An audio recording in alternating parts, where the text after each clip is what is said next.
आप देख रहे हैं आजाद बुल इंडिया का हेडलाइंस शो। आज है 30 सितंबर 2025। मैं हूं आदिल खान आजाद।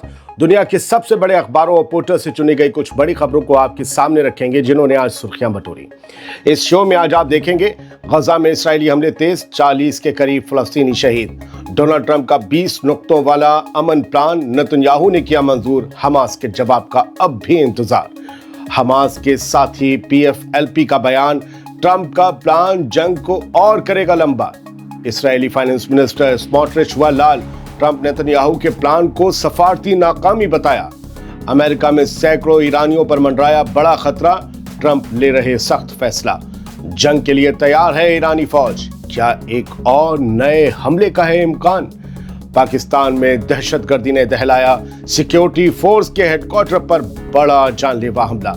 और रूस के खिलाफ यूक्रेन होगा और मजबूत, यूरोपीय यूनियन देगा नायाब हथियार के लिए अरबों डॉलर। करते हैं शो की शुरुआत। इसराइल ने गजा पट्टी में बमबारी और हमलों की रफ्तार तेज कर दी है। सुबह से अब तक 40 के करीब फलस्तीनी शहीद हो चुके हैं। ये हमले उस वक्त हो रहे हैं जब फलस्तीनी आवाम और हुक्काम अमरीकी सदर डोनाल्ड ट्रंप की 20 पॉइंट वाली तजवीज़ को समझने की कोशिश कर रहे हैं, जिसको गजा पर करीब 2 साल से जारी इस नस्ल कुश जंग को खत्म करने का रास्ता बताया जा रहा है। अल जज़ीरा अरबी की रिपोर्ट के मुताबिक गजा के मरकजी इलाके नाट्जारिम कॉरिडोर के पास इसराइली फौज ने उन फलस्तीनियों पर भी फायरिंग कर दी जो राहत का सामान लेने पहुंचे थे।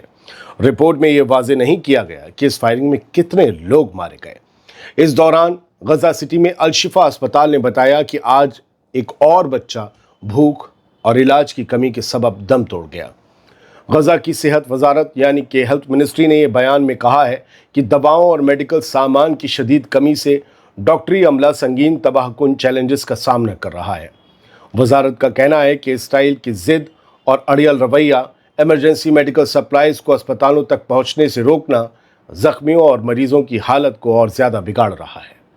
वजारत ने तमाम मुताल्लिक फरीकों से फ़ौरन कार्रवाई की अपील की है ताकि मेडिकल सप्लाईज की महफूज रसाई यकीनी बनाई जा सके और सेहत की बुनियादी खिदमात के इंतज़ामात को बिगड़ने से बचाया जा सके। बढ़ते आगे, गजा मसले पर अमरीकी सदर डोनाल्ड ट्रंप का नया प्लान सबकी नज़र में है, मगर आज शाम तक हमास ने इस पर कोई जवाब नहीं दिया है कि उसे मंजूर है या नामंजूर है। अभी वो इसे पढ़ रहा है, समझ रहा है। दूसरी तरफ इसराइल के वज़ीर आज़म बेंजामिन नेतन्याहू ने इस प्लान को मंजूरी देते हुए कहा कि इसराइली फौज गजा के ज़्यादातर हिस्सों में मौजूद रहेगी। एक तरीके से धमकी है, एक तरीके से ऐलान है कि मत मानो प्लान। ट्रंप का 20 नुक्तों वाला 20 पॉइंट वाला प्लान कहता है कि फ़ौरन जंगबंदी हो, 72 घंटे के अंदर हमास तमाम होस्टेजेस को रिलीज़ कर दे, हमास हथियार डाल दे, सरेंडर कर दे और हल्के हल्के इसराइली फ़ौज गजा से निकल जाएगी। ये 4 पॉइंट है। अहम 20 वाला मैंने आपको सुबह बता दिया, आप पूरे पॉइंट समझ सकते हैं, देख सकते हैं मॉर्निंग शो में जाकर। अब इसके बाद गजा में हुकूमत चलाने के लिए एक ट्रांजिशनल अथॉरिटी बनेगी जिसकी सरबराही डोनाल्ड ट्रंप खुद करेंगे और उसमें टोनी ब्लेयर भी शामिल होगा। हमास के एक रहनुमा ने कल रात कहा था कि उन्हें ये तफसील अभी तक नहीं मिली जो डोनाल्ड ट्रंप ने पेश की है, लेकिन बाद में पता चला कि कतर के वज़ीर आज़म और मिस्र के इंटेलिजेंस चीफ ने हमास की मुज़ाकराती वफ्द यानी कि डेलीगेशन से मुलाकात करके ये दस्तावेज़ उनके हवाले कर दिया है। हमास ने कहा कि वो इसे नेक नियति से पढ़ेंगे और फिर अपना जवाब देंगे। यानी इस वक्त एक तरफ नेतन्याहू की हामी है और दूसरी तरफ हमास की हाँ का इंतज़ार है। लोग इसे अपने अपने तरीके से देख रहे हैं। आप लोग में से भी बहुत से लोग कुछ इसे तस्लीम करने की बात कहेंगे, कुछ इसे रद्द करने की बात कहेंगे। और सच मानिए, आप लोगों की ही तरह कैफियत गजा के लोगों को भी है। कुछ लोग इसे तस्लीम करने की मांग कर रहे हैं तो कुछ कह रहे हैं कि ये एक धोखा है, एक छलावा है, एक ढोंग है। हमास का जवाब ना आया हो, लेकिन क्या तमाम रेजिस्टेंस मूवमेंट का जवाब नहीं आया? हमास के साथ ही PFLP का बयान आया है कि ट्रंप का प्लान जंग को और लंबा करेगा, ख़त्म नहीं करेगा। जहां पूरी दुनिया अमेरिकी सदर डोनाल्ड ट्रंप की पेशकश पर हमास के ऑफिशियल जवाब का इंतज़ार कर रही है, वहीं फ़लस्तीनी सफ़ों से दूसरी आवाज़ें उठने लगी हैं। PFLP, popular front for the liberation of Palestine, एक बहुत पुराना ग्रुप है। इसके एक सीनियर रहनुमा है अबू अली हसन। उन्होंने कहा है कि ट्रंप का प्लान जंग को ख़त्म करने का नहीं बल्कि उसे मैनेज करने और लंबा खींचने का नुस्खा है। PFLP غزہ میں حماس کے ساتھ کام کرنے والا چھوٹا مگر سخت رویے والا گروپ ہے۔ جنگ کے دوران یہ اکثر حماس کے ساتھ مل کر کارروائی کرتا رہا ہے۔ ابو علی حسن نے اپنے بیان میں یہ بھی کہا کہ یہ پیشکش دراصل غزہ کو باقی فلسطینی سرزمین سے جدا کرنے کی ایک بے تابانہ کوشش ہے، اس کو لے کر ہوشیار رہا جائے۔ بات ہو گئی غزہ کی، لیکن اسرائیل میں کیا ہو رہا ہے؟ تیل اویو سے بھی ایک اہم بیان آیا ہے، وہاں کیا سوچا جا رہا ہے وہ جان لیجئے۔ اسرائیل کا کٹر پنتھی انتہا پسند فائنانس منسٹر بیزلیل اسموٹرچ، اس نے ڈونلڈ ٹرمپ اور نیتن یاہو کے لائے اس غزہ پلان کو سرے سے خارج کر دیا اور اسے زبردست سفارتی ناکامی قرار دیا اس پلان کو۔ اسموٹرچ نے اپنے تفصیلی بیان میں ایکس پر لکھا کہ ہم اپنی سیکیورٹی غیروں کے حوالے کر رہے ہیں۔ اس نے لکھا کہ فلسطینی ریاست کا خواب مٹانے کا جو موقع تھا اسے برباد کیا جا رہا ہے۔ کل کو ہمارے بچے غزہ میں پھر سے لڑائی لڑنے کے لیے مجبور ہوں گے۔ اسموٹرچ نے کہا کہ انٹرنیشنل پریشر، بندھک بنائے گئے اسرائیلی کیمپین کا بوجھ، نیتن یاہو کی شروعاتی جھجک، فوج کی سستی بھرا رویہ، 2 سال کی جنگ سے پیدا ہوئی تھکان اور حکومتی اتحاد کی لڑکھڑاتی صورت، ان سب نے حالات کو ایسی جگہ لا کر کھڑا کیا ہے جہاں مجبوری میں اس پلان پر غور کرنا پڑ سکتا ہے۔ مگر اسموٹرچ نے صاف کہا کہ اس پلان پر جشن منانا سراسر غلط اور بیہودگی ہے۔ یعنی اسموٹرچ کہہ رہا ہے کہ مجبوری میں صحیح ہمیں اسے قبول کرنا پڑے گا، لیکن یہ ہماری منشا نہیں ہے، ہماری خوشی کا باعث نہیں ہے، کیونکہ ہمارے مقصد پورے نہیں ہو رہے، ہم غزہ کو قبضہ نہیں پا رہے۔ کچھ خبریں یہاں سے۔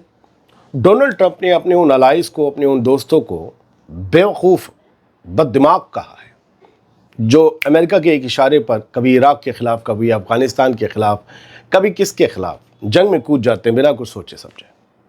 امریکہ کی نظر میں وہ الائز اب بیوقوف ہیں۔ کون؟ نیٹو الائز، فرانس، برٹن، وہ تمام لوگ اب امریکہ کی نظر میں بیوقوف ہیں، ڈونلڈ ٹرمپ کی نظر میں بیوقوف ہیں، جو فلسطین کو ایک ریاست کی طور پر تسلیم کر رہے ہیں۔ Trump calls US allies foolish for recognizing the state of Palestine. The UK and France are among the nations that defied Washington's warnings last week. Washington نے، امریکہ نے وارننگ دی تھی، لیکن برٹن اور فرانس نے انہیں UNGA میں تسلیم کر لیا فلسطین کو۔ اب وہ کہہ رہے ہیں ارے احمق ہے یار، مطلب پاگل لوگ ہیں، کیا کر رہے ہیں یہ لوگ؟ تو ٹرمپ کی زبان یہ ہے اپنے لوگوں، اپنے دوستوں کے بارے میں۔ خیر، ہم دوسری طرف چلتے ہیں، غزہ سے باہر۔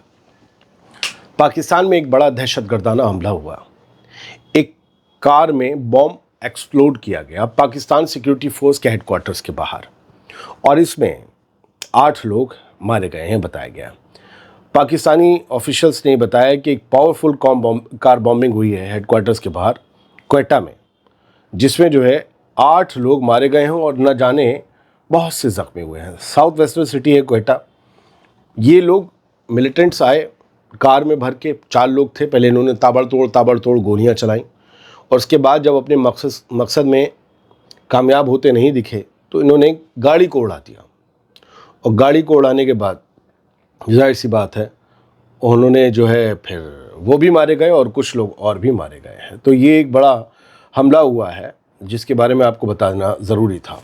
Iran fully prepared for future conflicts, top general. اب ایران کے ٹاپ جنرل 30 ستمبر میں یہ کہتے ہیں دوپہر میں کہ ایران کسی بھی نئے کانفلکٹ کے لیے، کسی بھی نئے تنازع کے لیے، نئی جنگ کے لیے پوری طریقے سے تیار ہے۔ یہ کہنے کی سر ضرورت کیوں پڑ رہی ہے؟ کیونکہ جتنا ہم پڑھ رہے ہیں اور جتنا آپ مجھ سے زیادہ جانتے ہوں گے میرے عزیز ویورز، ایران پر کوئی حملہ ہو سکتا ہے، یہ پلاننگ چل رہی ہے۔ E3 کے جو سینکشنز E3 کی طرف سے ٹریگر کیا گیا، UN کی پابندیاں، وہ تھا ہی ایک گراؤنڈ، کیونکہ یہ بتایا جائے گا دیکھو E3 نے یہ ٹریگر کیوں کیا، کیونکہ انہیں لگتا ہے کہ ایران JCPOA کا جو ہے وہ اسے فالو نہیں کر رہا، اس کے رولز اور گائیڈ لائنز کو، وہ اپنا نیوکلیر انریچ کر رہا ہے ہتھیار گریڈ تک ایک ہتھیار بنانے کے لیے۔ تو UN کی جو پابندیاں لگی ہیں وہ اسی وجہ سے لگی ہیں، تو یہ ایک بہتر گراؤنڈ ہے کہ اچھا وہ ہتھیار بنا رہا ہے تو ہم نے حملہ کر دیا۔ دنیا کی نظر میں اپنے آپ کو صحیح بھی تو دکھانا والا، دنیا تو جانتی ہے صحیح کیا ہے غلط کیا ہے۔ تو ایران کہہ رہا ہے کہ ہم پوری طریقے سے ایک نئے حملے سے نپٹنے، اسے منہ توڑ جواب دینے کے لیے تیار ہیں۔ اور بات یہ جب ٹاپ جنرل کہیں، جنرل عبدالرحیم موساوی کہیں، تو پھر وہ یہ बात मायने रखती है। आर्म्ड फोर्सेस पूरी तरीके से रेडी है, फ्यूचर कॉन्फ्लिक्ट को हम ऐसी तैसी कर डालेंगे। कॉम्बैट रेडीनेस है, नेवल फोर्सेस हमारी रेडी हैं, IRGC नेवी जो है वो भी लगातार चौकसी बरत रही है, हर चीज़ पूरी तरीके से तैयार है। और जब ये बात कही जाए, याद कर लीजिए जून का महीना, हमले से 1 महीने पहले भी यही बातें कही जा रही थी। ये ईरान तैयार है, हर तरीके से तैयार है। कुछ तो गड़बड़ है सर। ये जो मिडिल ईस्ट में ग्रेटनेस तलाश रहे हैं डोनाल्ड ट्रंप, वो ये है। कल रात नेतन्याहू के सामने उसने कहा है, डोनाल्ड ट्रंप ने, कि ऐसा नहीं है अगर गजा में जंगबंदी हो गई तो हम तुम्हें छोड़ देंगे, नहीं, तुम्हें और किसी से खतरा ना हो इसके लिए हम लगातार तुम्हारा सपोर्ट करते रहेंगे और तुम्हें जो मुहैया करवा सकते हैं करवाएंगे। उसकी वजह क्या थी? ये वजह थी US टू डिपोर्ट। अब दूसरी headline, US to deport hundreds of Iranians after deal with Tehran. बाकायदा अमेरिका और ईरान में एक डील हुई है, ईरान के ऑफिशियल ने बताया है, और इस डील के तहत सैकड़ों ईरानी अमेरिका से डिपोर्ट किए जाएंगे, बाहर किए जाएंगे, किक आउट किए जाएंगे। वाई? क्योंकि ये लोग इलीगली अमेरिका पहुंचे थे एक बेहतर ख्वाब, एक बेहतर मुस्तकबिल, अच्छी नौकरी की तलाश में, डंकी रूट से। तो 400 ईरानी हैं जिन्हें चुन लिया गया है कि इन्हें भेजा जाएगा। उनमें से पहले 120 ईरानियों की खेप ईरान आएगी, अमेरिका से निकाले जाएंगे ये लोग US में लीगली एंटर्ड हुए थे, ख़ास तौर से मैक्सिको के रास्ते। तो भैया जो अब जाना चाहता हो ना वेस्टर्न मुल्कों, ख़ास तौर से अमेरिका, डंकी के रास्ते, वो सोच ले अब मामला बदल चुका है। लिहाजा ये मत सोचिए कि अब आपको आसानी से वहाँ रहने को मिल जाएगा। एक नायाब हथियार है मॉडर्न वॉरफेयर का, उसे कहते हैं ड्रोन, और ड्रोन भी हर रोज़ अपग्रेड हो रहे हैं। और ऐसे ही अपग्रेडेड ड्रोन्स की ताकत अब यूक्रेन को मिलने वाली है, क्योंकि यूरोपीय यूनियन ने कह दिया है कि हम $2 बिलियन एलोकेट करेंगे यूक्रेन के लिए, इन ड्रोन्स के लिए, सिर्फ ड्रोन के लिए $2 बिलियन। और ये यूरोपीय यूनियन की चीफ वॉन डेर लेयन ने कहा है। और इससे होगा क्या? जाहिर सी बात है, यूक्रेन रूस के ऊपर चढ़कर खेलेगा। चढ़कर खेलने का मतलब यही है कि रूस का नुकसान होगा। पूरा यूरोप, पूरा कहिए अनऑफिशियली नेटो इस जंग को लड़ रहा है रूस के खिलाफ, और ये बात अब किसी से छुपी नहीं है। तो $2.3 बिलियन, 2 बिलियन यूरो यानी $2.3 बिलियन के, अरबों डॉलर के ये ड्रोन्स यूक्रेन को दिए जाएंगे। और ये ऐलान 30 सितंबर को हुआ है।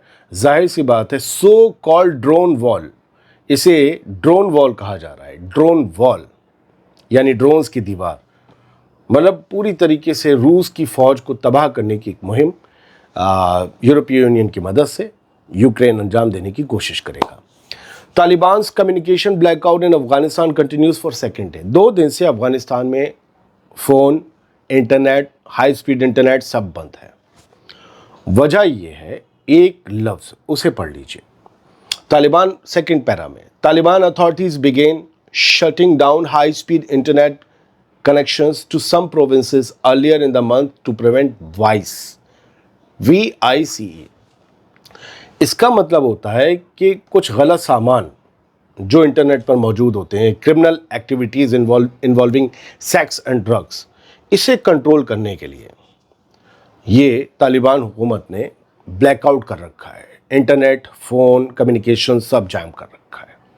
और अब तलाश जारी है कि कौन गलत सलत धंधे, गलत सलत काम इंटरनेट के थ्रू कर रहा है और पूरी दुनिया में अफ़गानिस्तान की तस्वीर को मैला कर रहा है। बहुत बहुत शुक्रिया, सलामत रहिए, खुश रहिए। देर से एपिसोड आते हैं, उसकी वजह यह है कि मैं सुबह तक आपके लिए बनाता हूँ एपिसोड, तो थोड़ा सा मुझे आराम चाहिए होता है। फिर पढ़ना, 14-15 खबरों को इकट्ठा करना, एक खबर देनी हो कुछ भी बोल के चले आओ 8-10 मिनट में, लेकिन 14-15 खबरें लाने में, थोड़ा सी पढ़ने में, फ़िल्टर करने में और कुछ को नकारने में 2-3 घंटे लग जाते हैं। तो माफ़ करें, खुश रहें।